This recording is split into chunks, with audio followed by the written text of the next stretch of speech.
Alright, how we doing, guys? Welcome back. If you guys are new to the channel, keep in mind, after the stream, I post these to YouTube. If you guys are seeing these on YouTube, you want to join in on the live chat, make sure you pop into Mixer.com, Twitch.com. Do you say .com after things anymore? You might. I do. I don't know. But yeah, look for HellKell X and join in.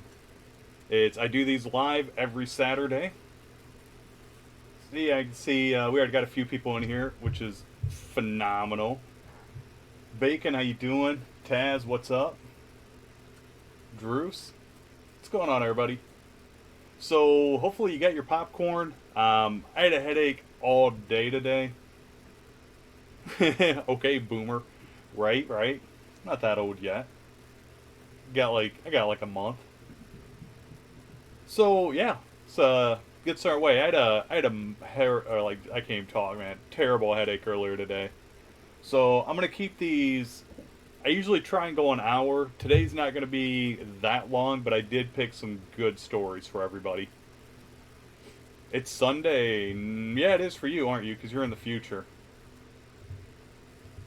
For me, it's 6:17 Saturday at night. So yeah, our first story. This one, I'm gonna stick with urban legends. Some fun myths, things, folklore, just scary, creepy stories. All right. Hopefully you guys enjoy them, and if you get a chance, hit me up on YouTube. Let me know what you think. Let me know what direction you kind of want me to go in. Leave comments.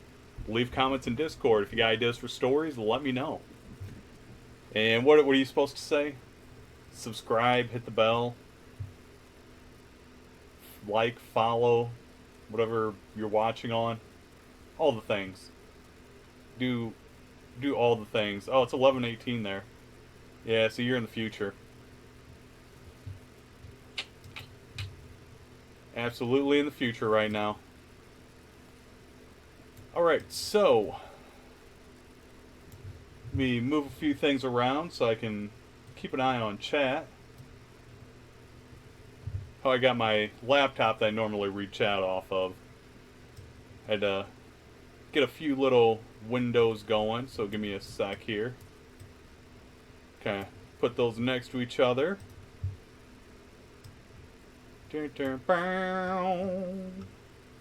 Alright, so the very first story that we're going to be kind of going over today, it's creepy. It's creepy, Bacon. I'm telling you right now. This very first one, we're going back to Japan. Japan has the creepiest myths, lore, legends out of anything. Oh, I gotta keep an eye on chat. Never know what you'll be doing up in there. Like I said, if you guys are watching on YouTube, Saturday, 6 p.m. Central Time, join in. Can I do it live? You like my jumper? My hoodie? I like my hoodie. It's cozy, it's warm, it's comfy. Alright, so it's not creepy at all. Alright, the very first story. This one is actually taken off of Penn State. Alright, the psu.edu. You can find it on various different sources. You want to kind of follow up and check it out. But this one is called the Bath Game. We've all heard of games like Bloody Mary. We've seen different movies where you do certain cantations and something creepy happens. This is going to be no different. Alright, so this one here is called the Bath Game. And I'm going to slaughter these names because I'm too lazy to pronunciate. Durama-san was also known as the Bath Game. This originated in Japan. It's a variation of the common game Red Light, Green Light. So how many of you guys out there have played Red Light, Green Light? I remember playing it as a kid. Red Light, Green Light. Dude, 35 degrees there. Yeah, but you use funny degrees, don't you? Because we almost hit 60 today. So yeah, Red Light, Green Light. Remember playing this as a kid. Fun game. This one, it's no different. It's kind of the same thing, but it's a variation. Okay? and leave it to Japan to make it creepy. Alright? In this game, like I said, there's going to be a ritual. And to make this happen, you're going to be the one that's it. And Drama, which is a doll I ironically often used for good luck, though of course not in this situation, is trying to catch you. And obviously the goal of this is to not get caught. That's the whole goal. You're easy enough, right? You don't want to get caught. So what are you asking yourself? What do I need if I want to play this creepy game? Well, I'm going to tell you. You're going to need a bathtub. Alright? And how you play, you have to wait till night. And before you go to bed, you need to take a bath. But it has to be before midnight. It's not like you're going to turn like you're a Mogwai or anything and the wire's going to mess with you. But you have to take this bath before midnight. And if you fail to follow this rule, you're going to allow her to enter your dreams. And you don't want that. You don't want that person to enter your dreams. It's going to be bad. Alright, so the first step, before midnight at night, you need to take a bath. The second, specifically, remove all clothing, then enter the bathroom. Alright? Don't enter the bathroom and get undressed. You gotta do that before you enter the bathroom. Fill the bathtub, turn off all the lights. Will I do it with you so we can experience it together? I mean, as long as you're the big spoon. Alright, man. Alright, so yeah, it's step 2, turn off all the lights. Or that's 3. 4, get inside the tub. Make sure that you're facing the faucet when you sit down. And at this point, you're going to close your eyes and you're going to start washing your hair. While washing your hair, repeat to yourself, Durama-san fell down. And you got to continue to repeat this until you're finished washing your hair. At no point should you open your eyes. We can play Water Snake? Nah, it sounds creepy. So, key point. Do not open your eyes, alright? Next, if done completely correctly to this point, a Japanese woman will be standing in the bathtub right in your mind's eye. Mentally, she's going to appear in your mind, and she's going to be right behind you. Then, you're going to get the perfect image that she is going to slip and fall face first, gashing her right eye, just hitting the faucet. And you're going to see this vividly in your imagination. And keep in mind, don't open your eyes. And at this point, if you hear or feel anything behind you in the tub, at no point should you turn around. And like I said, don't open your eyes. But you do need to ask, why did you fall in the bathtub? And let this question linger in the air. Alright, you want to keep your eyes closed and mindful. Make sure to get out of the tub at this time while not falling yourself, so you don't want to get hurt. You don't want to end up like her.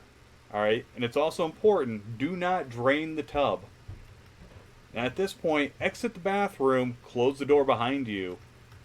It's okay, once you're out of the bathroom, you can open your eyes, but do not turn on any lights and do not turn around. At this point, you need to go directly to sleep.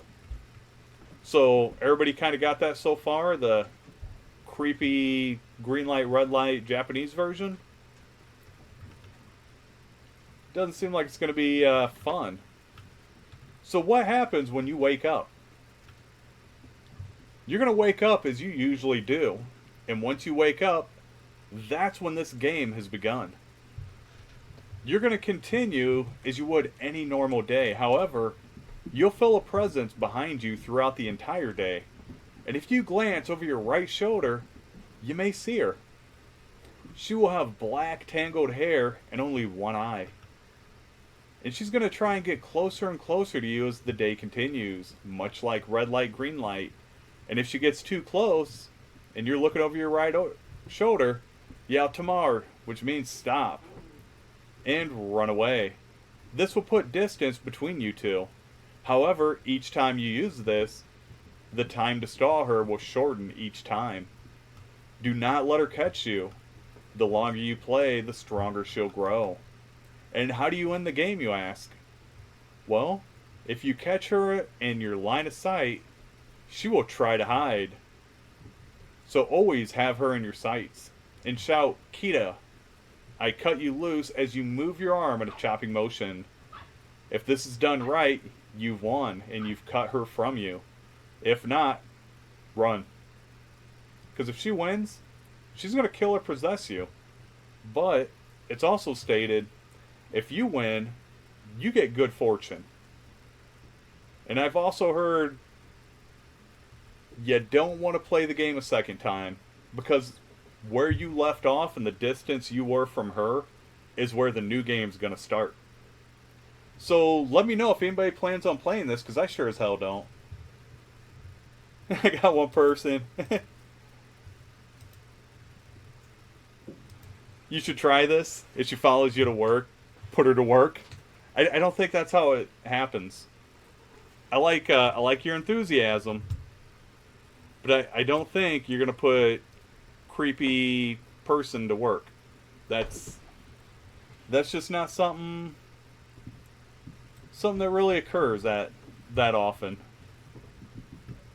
So yeah, that's my first story of the bath game. I thought that was like the creepy Japanese version of green light, red light. I've never really heard it. I ran across it and I was like, oh my god, you guys will probably get a kick out of this. I don't recommend playing it. It just doesn't sound fun. Okay. This next one, and like I said, if you guys got suggestions for stories, make sure you pop in Discord. Let me know what they are. Leave a message if you see us on YouTube. And if I can fit it in, I'll try to.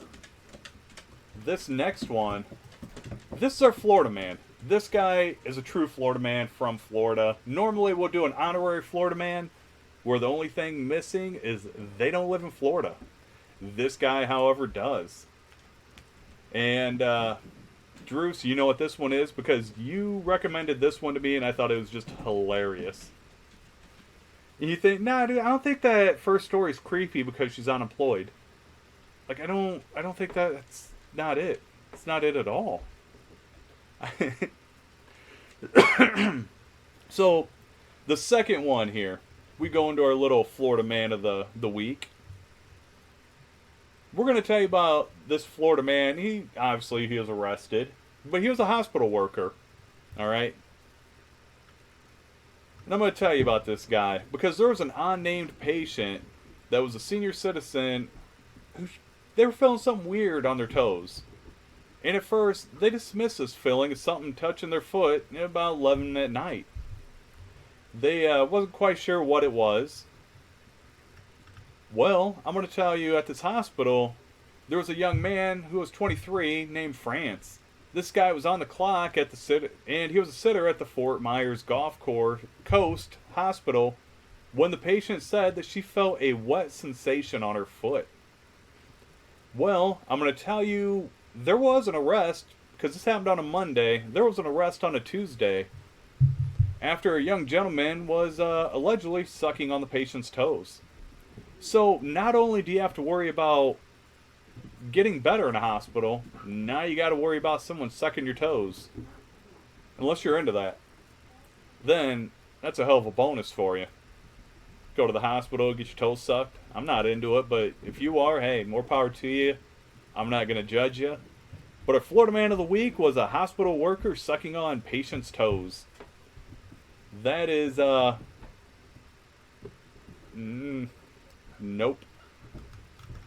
I'm saying I can't find myself to do that one. And you're going to Florida to get your toes sucked? Have at it. Have at it. I mean, if that's something that you feel you need to absolutely do, then by all means, jump in, do it. Get your toes sucked. The next story, this is another one. Alright. This It's just creepy, alright? This was reported on a bunch of different websites like Mysterious Universe. Even Ripley's Believe It or Not did something about this. Include the last story.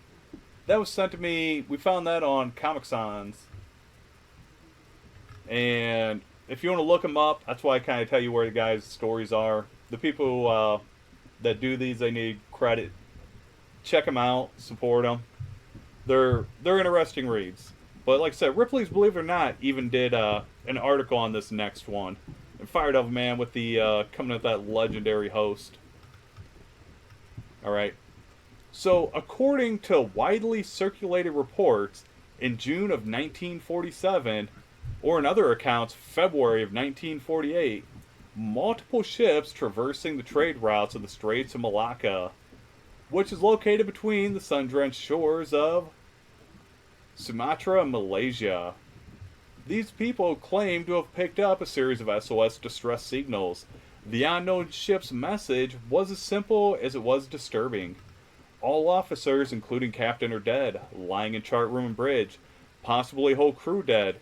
This communication was followed by a burst of indecipherable Morse code, then a final grim message: I die. This cryptid proclamation was followed by tomb-like silence.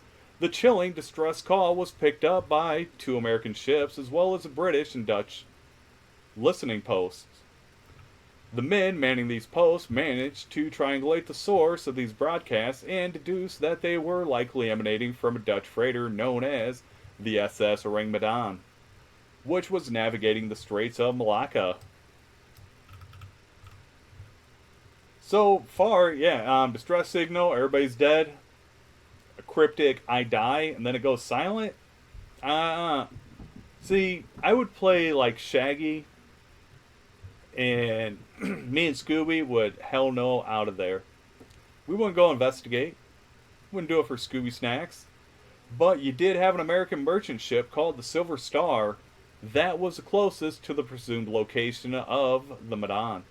Noting the terrified urgency in the message that came over the airways, the captain and crew of the Silver Star wasted no time in changing their course in an effort to assist the apparently incapacitated ship. Within hours, the Silver Star caught sight of the Ourang Medan, rising and falling in the choppy waters of the Malacca Strait. As the merchant craft neared the ill-omened vessel, the crew noticed that there was no sign of life on deck. The Americans attempted to hail the Dutch crew to no avail. That's when the captain of the Silver Star decided to assemble a boarding party. As they left the safe haven of the Silver Star, these unfortunate souls had no idea what they were about to walk into.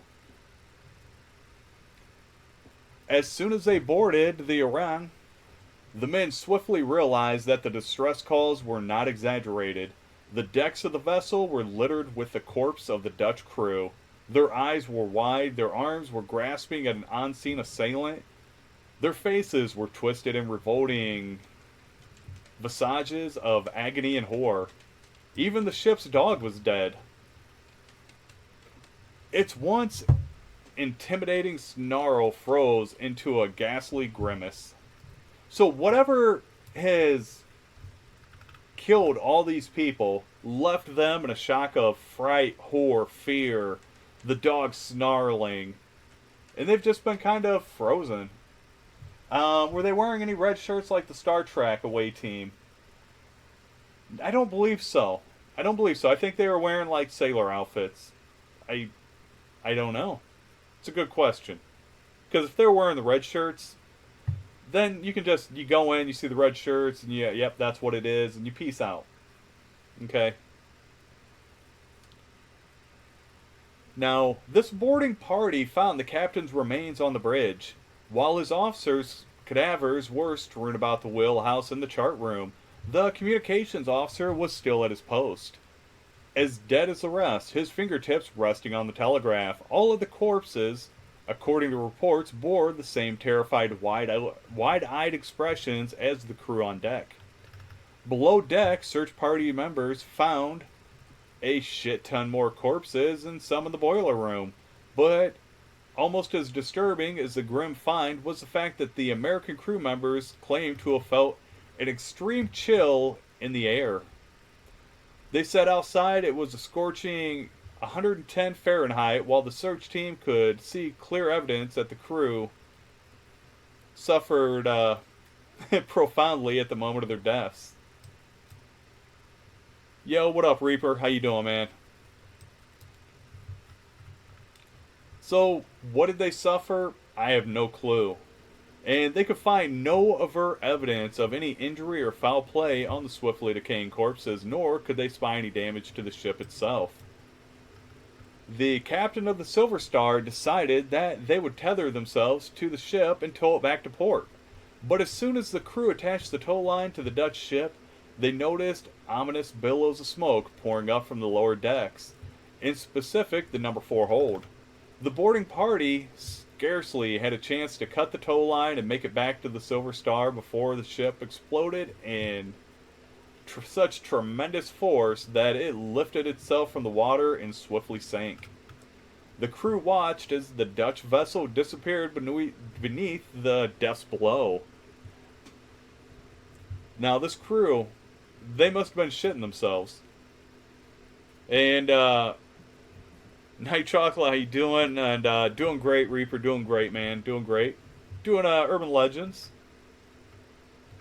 Alright, this, watery grave that claimed the Ourang effectively removed the freighter from the face of the earth and forced it directly into the bottom of the depths below. Now, it's always been speculation on what killed these people, what killed the crew. Why did they have such fright in their faces? Like, how did they all die? Like I said, this was even brought up on Ripley's Believe It or Not. Scary ghost stories, legends, out in the middle of the seas. What could have possibly have gotten them? As of now, nobody knows. So yeah, that's a ghost ship. Like creepy ghost ships. I don't necessarily mess with them at all. You see a ghost ship and don't go investigate it. That nothing good's gonna come out of that. We've all seen crazy movies. You don't. Nope. Some creepy message talking about how they die. Just don't go. That's my advice. All right. This next story, because we've been talking about like scary stories that you shouldn't do, like in a bathtub. You shouldn't play like the scary Japanese version of Red Light, Green Light. You shouldn't be a hospital worker sucking on people's toes. And you should never find yourself on a ghost ship. And no one knows who did, Drews. Nobody knows who set the fire. And that's no problem, Knight. But I want to tell you about. We're gonna bring this mood up a little bit. I'm gonna tell you about a dog. This dog was a Newfoundland. They're big ass dogs. I'd love to have one. I am the father. What up, dude? Appreciate that, host.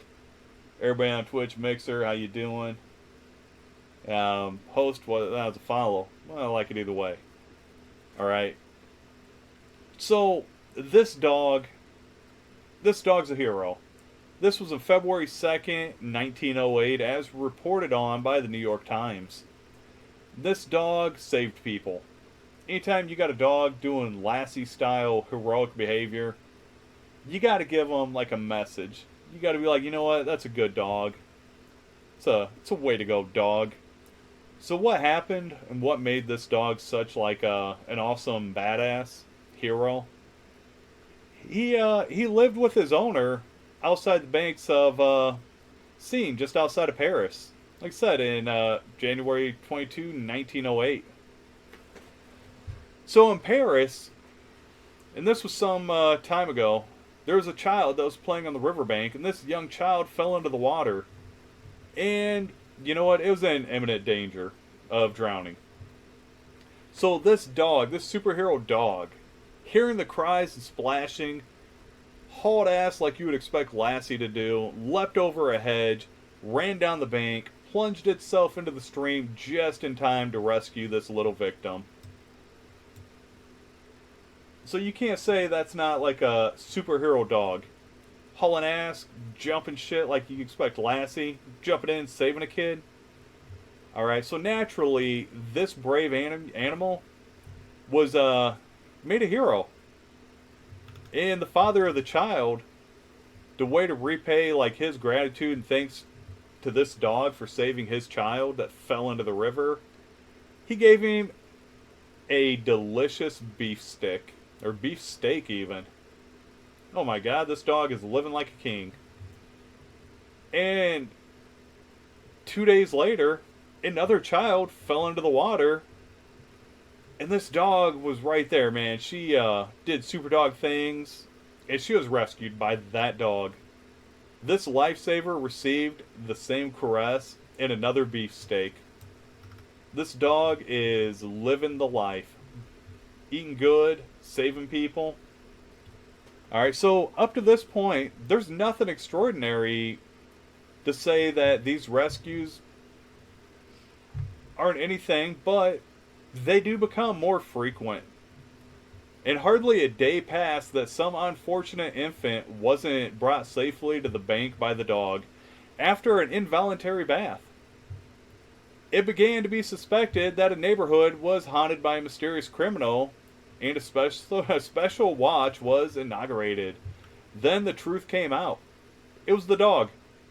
The noble lifesaver himself. This dog was the one who would see kids playing near the edge of the stream. It would promptly knock them in the water. Then jump in and rescue them. He thus established himself a profitable source of revenue. Like, this dog is just... He did a good deed. He saved a kid. He realized, I can get beefsteak. So he started pushing kids in the river and saving them to continue getting beefsteaks. Like, dogs aren't dumb. You reward them for something silly, and they're going to come back, and they're going to do champion dog things. Alright? Yeah, isn't that absolutely amazing? Like I said, today, I get headaches. They're a curse of mine. I don't know why I get them, so I want to keep these stories short. But I want to give you guys some good stories tonight. They're going to be in my VODs if you want to check them out. Shortly after the stream, I always post these to YouTube. I don't have very many subscribers. Make sure you go over, subscribe, hit some like buttons. Make it look like I got all the activity. But this is where I'm going to kind of call it tonight. And if you guys want to talk more about these stories, hit me up in Discord and we can get a good chat going about what you think of some of these. Let me know what your thoughts are. Let me know what your thoughts are in the comments. And I will see everybody. You guys have an awesome night. Always a blast having everybody here. And I will see everybody next time.